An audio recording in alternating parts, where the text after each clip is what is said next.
Hello दोस्तों, नमस्कार। स्वागत करता हूं अपने इस चैनल LPMS क्लासेस में। दोस्तों, आज हम पढ़ने वाले हैं भारतीय दंड संहिता IPC। ठीक है दोस्तों, 1860।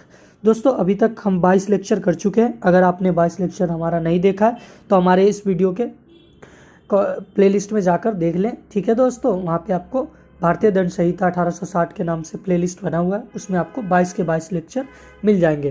तो दोस्तों आइए, आज का जो लेक्चर है वो 23वां लेक्चर है। आज हम करने वाले हैं अध्याय 5A। इसको संशोधन के द्वारा जोड़ा गया है दोस्तों। ठीक है, ये आपराधिक षड्यंत्र, आपराधिक साजिश जो होता है उसके बारे में बताता है, अध्याय 5A। ठीक है, या 5 बोल दीजिए। ठीक है दोस्तों, ये इसमें जो है धारा 120A से लेकर धारा 120B, बस 2 ही धारा है। ठीक है, तो इसको इस लेक्चर में हम करते हैं। दोस्तों, धारा 100A व धारा 100B को 1870 ईस्वी में भारतीय दंड संहिता जो IPC है में संशोधन के जरिए जोड़ा गया। ठीक है, कब जोड़ा गया दोस्तों? धारा 120A और 120B को 1870 में। ठीक है, अध्याय 5A को 1913 में संशोधन के जरिए जोड़ा गया था। ये 5A पहले ये जो भाग है, ये जो अध्याय हम पढ़ रहे हैं, अध्याय को कब जोड़ा गया? 1913 में। ठीक है जी, मगर इससे पहले धारा को जोड़ दिया गया था कब? 1870 में। चलिए, धारा 120A को देखते हैं, सेक्शन 120A को देखते हैं। आपराधिक षड्यंत्र गठित होना कहा जाता है यदि 2 या 2 से अधिक व्यक्ति हो। क्या कहता है? आपराधिक षड्यंत्र गठित होना कहा जाता है कब? जब 2 या 2 से अधिक व्यक्ति हो।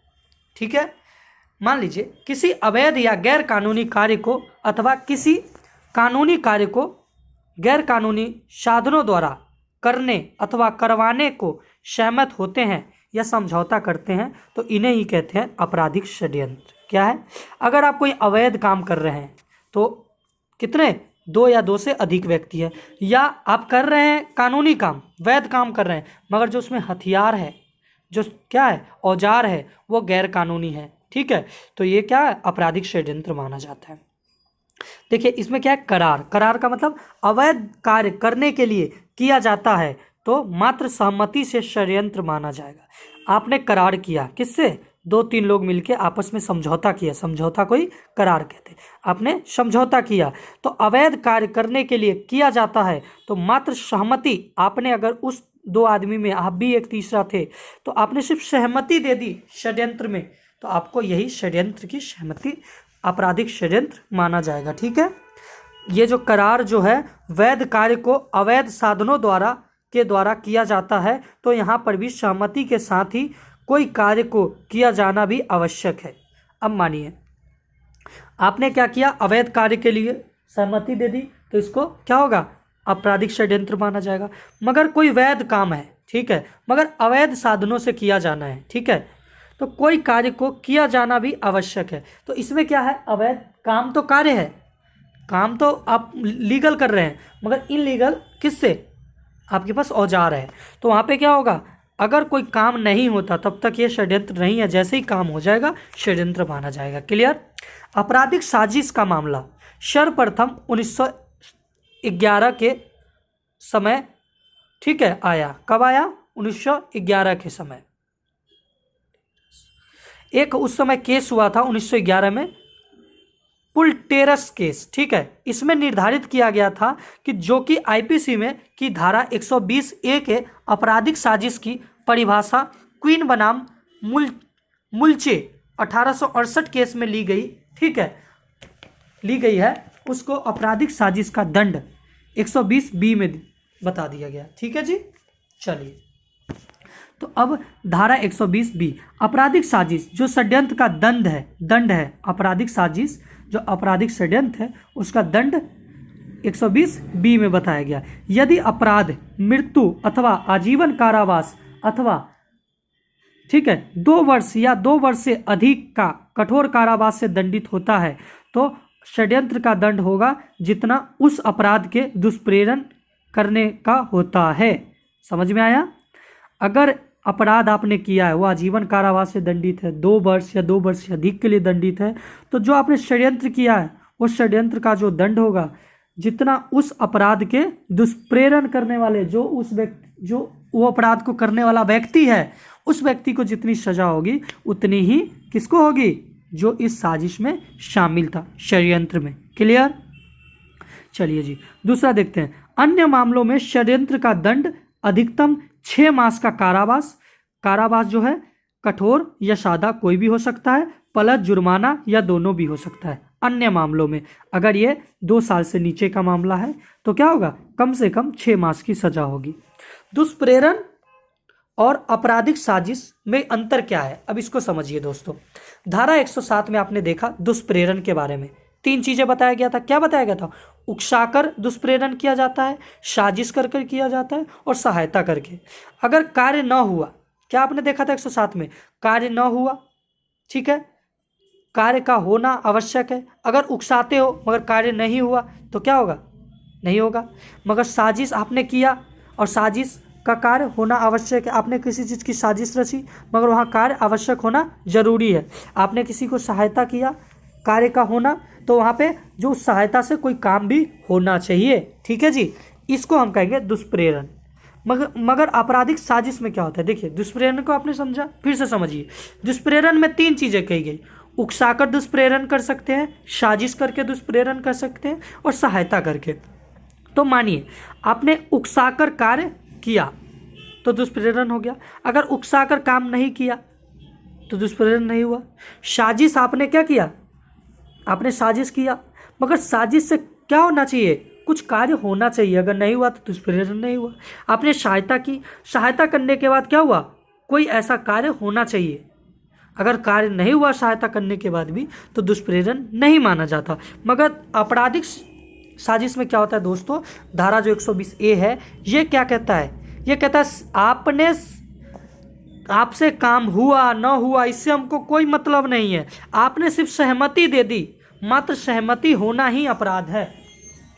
120A क्या कहता है, मात्र सहमति, आपकी सहमति ही अपराध है। सिर्फ आपने कह दिया हाँ भाई हाँ मैं तेरे साथ हूँ, इसका मतलब अपराध हो गया। क्लियर। इसमें केस है हरा धान चक्रवर्ती बनाम यूनियन ऑफ इंडिया।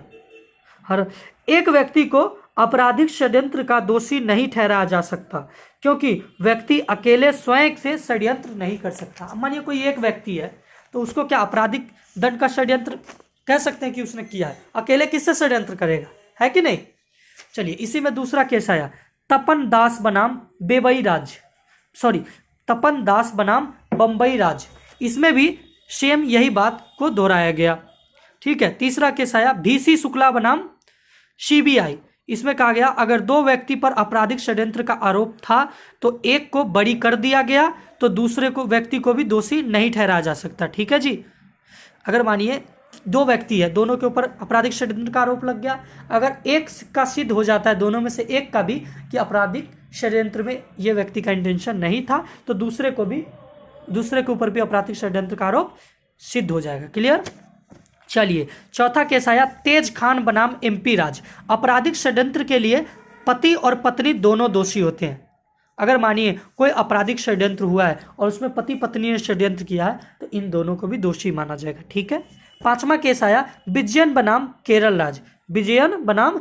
राज। इसमें कहा गया अभियोजन पक्ष को आपराधिक षड्यंत्र सिद्ध करने के लिए सारी परिस्थिति को क्रम से जोड़ना पड़ता है। अगर अभियोजन पक्ष नहीं जोड़ पाता है तो आपराधिक साजिश का अपराध गठित होना नहीं माना जाएगा। क्लियर।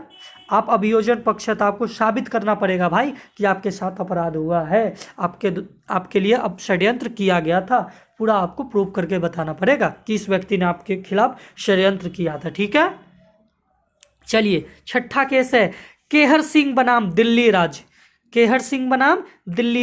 इसमें कहा गया, इसमें इंदिरा गांधी हत्याकांड को केस भी कहते हैं। केहर सिंह बनाम दिल्ली राज को क्या, इंदिरा गांधी हत्या के कांड केस भी कहते हैं। ये जो केहर सिंह था, ये जो सिंह का चाचा था केहर सिंह, ठीक है, ये जो सिंह का चाचा था केहर सिंह, इन्हें आपराधिक साजिश के लिए फांसी की सजा हुई थी। क्या हुई थी, फांसी की सजा हुई थी, क्योंकि ये केहर सिंह के भड़काने के बाद वो जो सरदार जी थे उन्होंने क्या किया था, इंदिरा गांधी जी को गोली मार दिया था, ठीक है जी। तो इसके दुष्प्रेरण के लिए केहर सिंह को फांसी की सजा हुई थी। अगला 7वां केस था नलिनी बनाम TN राज, नलिनी बनाम तमिलनाडु राज्य। ठीक है जी, यह है राजीव गांधी हत्याकांड। इसे क्या कहा जाता है? राजीव गांधी हत्याकांड केस भी कहा जाता है। इसमें क्या हुआ, पत्नी द्वारा पति को आश्रय देना क्या है, आश्रय में श्रेणी में नहीं आता। इसी में कहा गया कि अगर पत्नी द्वारा पति को आश्रय दिया जाता है, अगर वो कहीं से भाग के आ गया है, जेल से कहीं से भी, और उसको अगर घर में आश्रय दिया जाता है तो ये आश्रय की श्रेणी में नहीं आता, इसको कोई किसी प्रकार का दंड नहीं दिया जाएगा। अगला केस आया 8वां, VD सावरकर केस। इसे भी नासिक षड्यंत्र में भी कहा जाता है। ठीक है। 9वां केस नवजोत सिंह सिद्धू बनाम दिल्ली राज, और 10वां केस फिरोजुद्दीन बनाम केरल राज। ठीक है दोस्तों, तो आशा करता हूँ अध्याय 5A का जो 2 धारा था, धारा 120A 120B, दोनों को आपको समझ में आया होगा। मिलते हैं नेक्स्ट वीडियो में, जब तक के लिए आप अपना ख्याल रखिए। जय हिंद।